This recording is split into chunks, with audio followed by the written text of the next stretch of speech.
आरुष काली पोखर नगरी की ओर बढ़ता ही जा रहा था।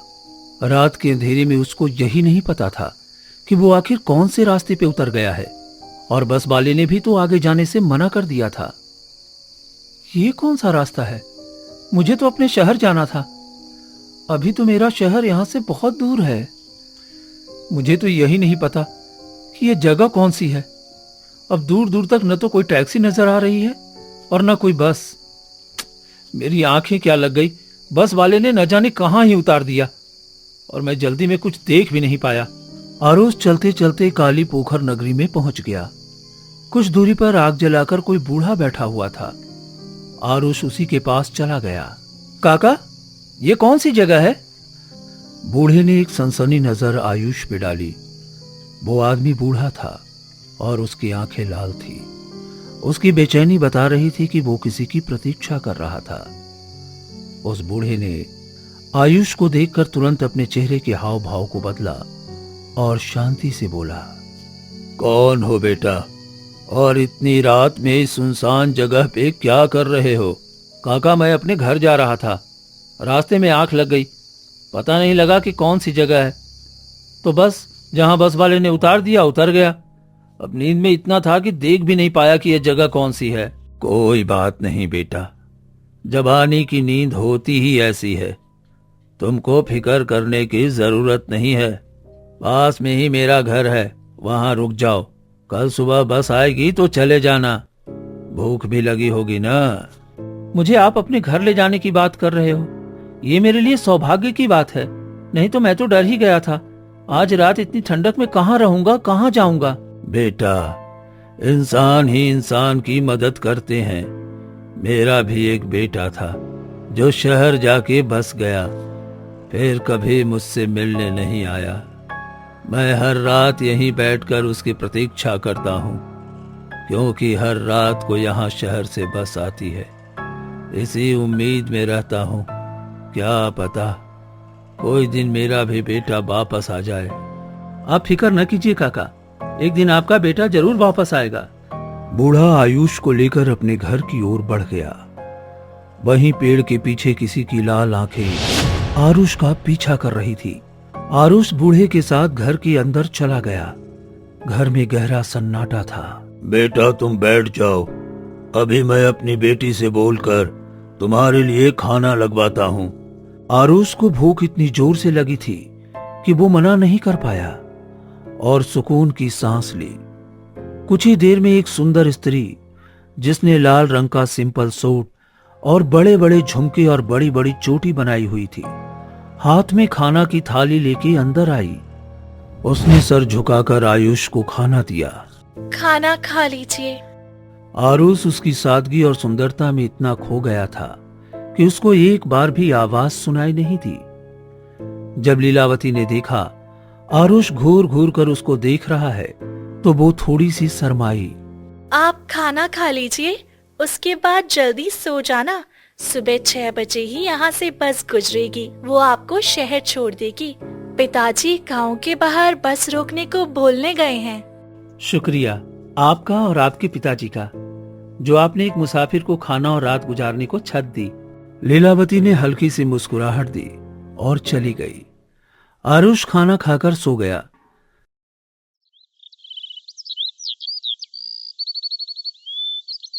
सुबह जब उसकी आंखें खुली तो धूप सर पर थी और लीलावती उसके सरहाने में खड़ी हुई थी। अरे, इतनी धूप निकल आई और तुमने मुझे उठाया नहीं? ओफो, न जाने इतनी देर तक सोता कैसे रहा। मैं तो हमेशा सूरज निकलने से पहले उठ जाता हूँ। बस आई थी सुबह गांव के बाहर, आप उठे ही नहीं। अब कल तक इंतजार करना पड़ेगा। ये तो मेरी और मुश्किल बढ़ गई। समझ में नहीं आ रहा, आखिर ऐसे कैसे मैं इतनी गहरी नींद में सो सकता हूँ। लीलावती मिट्टी की मूरत सी चुपचाप खड़ी सुन रही थी। तुम कुछ सोच रही हो? और तुम्हारे पिताजी कहाँ हैं? पिताजी तो काम से दूसरे गांव गए हैं, 2 दिन में लौटेंगे। अकेली लड़की के साथ मैं इस घर में नहीं रुक सकता। रात भर जाकर मुझे बस का इंतजार करना पड़ेगा। कहीं कल को भी बस निकल गई तो। ऐसे ही रात हो गई। रात होते ही आरुष फिर गहरी नींद में सो गया। अब उसको ऐसे ही 6 दिन बीत गए। इन 6 दिनों में लीलावती की मासूमियत और सुंदरता पे वो मर मिटा था। एक दिन वो लीलावती से बोला, कल मैं पक्का बस पकड़ूंगा। आज रात भर गांव से बाहर ही बैठा रहूंगा, परंतु उससे पहले मैं तुमसे एक बात कहना चाहता हूं। इन 6 दिनों में जितना टाइम भी तुम्हारे साथ गुजारा वो बहुत ही खूबसूरत था। ये सुनकर लीलावती की आंखों में आंसू गिरने लगे तो आरुष बेचैन हो गया। अरे, मुझसे कोई गलती हो गई क्या? अच्छा, मुझे माफ कर दो, आइंदा मैं ऐसा कभी नहीं बोलूंगा फिर। हम इसलिए रो रहे हैं क्योंकि सारे गांव के लोग कहते हैं मेरा कभी विवाह नहीं होगा। मेरा भाई मुझे छोड़कर भाग गया। पिताजी मेरे दहेज में कुछ दे नहीं सकते। आज आपकी आंखों में अपने लिए प्यार देखकर मेरी आंखें भर आई। ये बात मैं जानती हूँ कि मैं कभी आपकी जीवन संगिनी नहीं बन पाऊंगी, परंतु मुझे हमेशा याद रहेगा कि किसी शहर के पढ़े लिखे इंसान ने मुझसे बिना लालच के प्रेम किया था। अब आरुष का दिल भी भर आया। ऐसा नहीं है कि जो लोग गरीब होते हैं उनका विवाह नहीं होता। मैं तुमसे प्रेम करने लगा हूं। तुम बोलो तो हम आज ही यही शादी कर लेते हैं। तुम्हारे गांव वालों को भी सबक मिलेगा कि गरीब लड़कियां भी ब्याही जाती हैं। क्या सच में आप मुझसे विवाह करेंगे? हाँ, बिल्कुल। एक बार तुम्हारे पिताजी को आने दो, फिर मैं उनसे हमारी शादी के बारे में बात करूंगा। कुछ ही दिनों में आरुष और लीलावती की शादी हो गई, वो भी लीलावती के पिता की मर्जी से। आरुष कमरे में बैठा लीलावती के आने का इंतजार कर रहा था और ये घड़ी उससे कट नहीं रही थी। तभी कमरे के बाहर लीलावती के पायल की झंकार सुनाई दी। बहुत तड़पाया तुमने मेरी मासूम सी पत्नी। अब आओ, अब मैं तुम्हें सताता हूं। लीलावती जैसे ही कमरे में आई, उसके हाथ में 2 गिलास थे जिसमें लाल रंग का जूस था। अरे, हमारे यहाँ तो दूध लाने की रस्म है, तुम ये लाल रंग का क्या लाई हो गिलास में? मुझे लगा आप शहर के हो ना, तो दूध तो पीते नहीं होगे, इसीलिए मैं अनार का जूस ले आई। हाँ, वैसे मैं बहुत कॉफी पीता हूँ, पर जब से यहाँ आया हूँ तब से कॉफी ही नहीं मिली। कल अपने शहर चलते हैं और आगे की जिंदगी सुकून से गुजारते हैं। अगर शहर जाकर आपने मुझे छोड़ दिया तो? पागल हो तुम बिल्कुल। मेरे पूरे शहर में तुम जैसी सुंदर और मासूम लड़की नहीं है। मैं तुमको इतना प्यार दूंगा कि प्यार भी परेशान हो जाएगा। लीलावती ने अपने हाथ से आरुष को वो जूस पिलाया। पहला घूंट लेते ही आरुष की सांसें रुकने लगी। ऐसा लगा जैसे दीवार जोर जोर से हिल रही हो, कोई दरवाजे पे दस्तक दे रहा हो। आरुष ने गिलास पीछे करना चाहा, परंतु लीलावती ने गिलास पीछे नहीं हटने दिया। वो पीते ही आरुष बेहोश होकर बिस्तर पर गिर गया। लीलावती ने एक शातिर स्माइल की। ऐसे ही अगला दिन हो गया।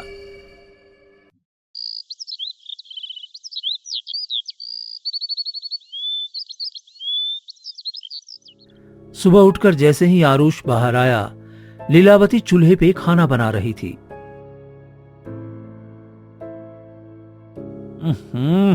ये इतनी बदबू कहां से आ रही है? कहीं आसपास कोई जानवर तो नहीं सड़ रहा? अरे, आसपास का छोड़िए ना, मैं आपके लिए स्वादिष्ट खाना बना रही हूँ। आप उसकी खुशबू छोड़कर सड़े हुए जानवर की खुशबू के बारे में सोच रहे हो? कल रात से अजीब सी गंदी सी बदबू मेरे मुंह के अंदर भी आ रही है। तुम एक काम करो, मेरे लिए खाना मत बनाओ। मुझे उल्टी भी महसूस हो रही है। शायद मेरी तबीयत ठीक नहीं है। इतने प्यार से मैंने आपके लिए खाना बनाया है और आप खाने को मना कर रहे हो? ये सुनकर लीलावती रोने लगी। अब तुम क्यों रो रही हो? तुम भी ना बच्ची हो एकदम। चलो लगाओ, खाना खा लेता हूं। आरुष ने खाना खाया। खाना खाते ही उसको उल्टी हो गई।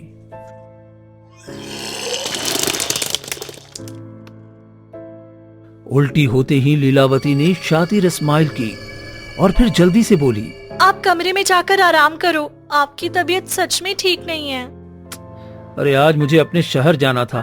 सब कितना परेशान हो रहे होंगे। आप परेशान नहीं हो, आज मैं खुद जाकर बस रोकूंगी। रात होते ही दोनों सो जाते हैं। रात को आरुष को एक बच्ची की तेज चीख सुनाई देती है। आरुष उठकर देखता है, लीलावती कहीं नहीं होती। इतनी रात में मेरी मासूम पत्नी कहाँ चली गई? कहीं ये चीख उसी की तो नहीं थी?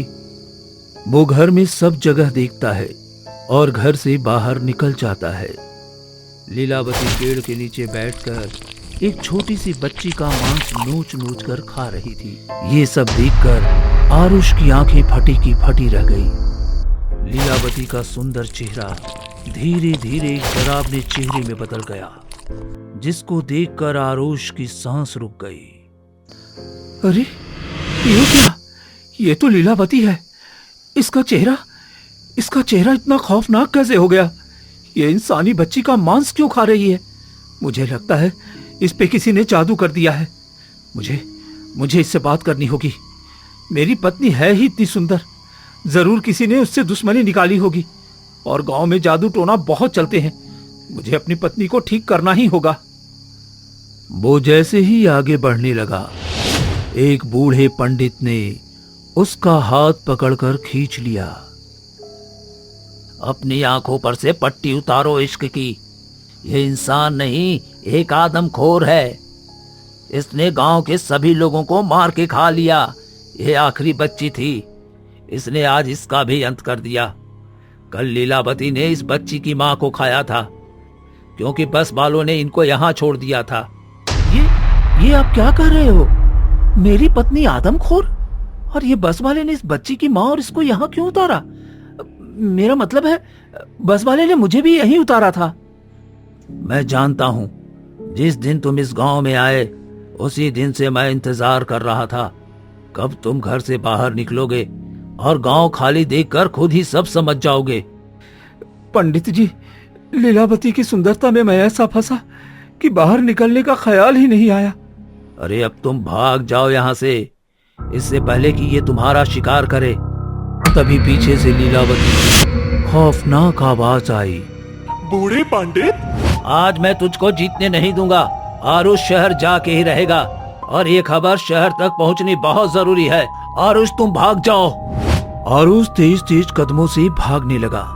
लीलावती उसके सामने पल भर में खड़ी हो गई। पंडित समझ चुका था ये लीलावती इतनी आसानी से उसको नहीं जाने देगी। पंडित ने अपनी ताबीज आरुष के हाथ में दिया। आरुष भागो, अब ये आदमखोर तुम्हारा कुछ नहीं बिगाड़ पाएगी।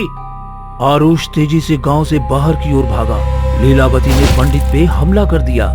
उसका बचा लिया तो क्या हुआ? वो नहीं तो तू ही सही, अब तेरा ही मांस खाऊंगी। इतने दिनों से तो उस ताबीज की वजह से बचता रहा था, आज कैसे बचेगा?